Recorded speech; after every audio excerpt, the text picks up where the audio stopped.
السلام علیکم دوستانو. بلخي ماشوم عبدالرؤف له 2 کلونو برمته کېدو وروسته آزاد سو. د طالبانو د حکومت ویاند ذبیح الله مجاهد وایي د عبدالرؤف په نوم 10 کلن بلخي ماشوم له نږدې 2 کلونو وروسته د انسان تښتونکو له منګولو آزاد او خپلې کورنۍ ته وسپارل سو. دغه بلخي ماشوم د 1499 کال لړم میاشت کې له خپل کور څخه د ښوونځي ته پر لار روان و. د انسان تښتونکو لخوا تښتول سوی و. ذبیح الله مجاهد نن شنبه د اپریل پر 23مه پر خپل ټویټر پاڼه لیکلي دي چې دغه ماشوم نن د یو لړ ځانګړو مراسمو په ترڅ کې په مزار شریف ښار کې خپلې کورنۍ ته وسپارل سو.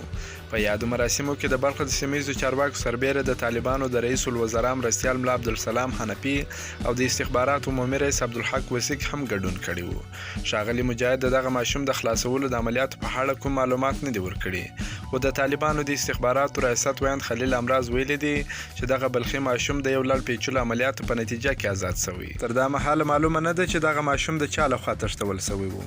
تر دې مخکې د عبدالرؤف پلار ویلي و چې انسان تښتونکو د هغه د زوی د خوشي کولو په بدل کې له نوموړي څخه د 1.5 میلیون امریکایي ډالر غوښتنه کړې وه. د عبدالرؤف د اختطاف پیښې له امله د بلخ ولایت اوسېدونکو او د نوموړي دوستانو پراخ اعتراضونه وکړل او د نوموړي د خوشي کولو لپاره د بلخ ولایت مقام مخته د تحسین خیمه وهلې وه. هغوی همدارنګه په بلخ کې د ملګرو ملتونو د سیاسي استازولۍ دفتر مخته په راټولېدو سره د تښتول سوي ماشوم د قضیې په اړه د جدي څېړنو غوښتنه هم کړې وه.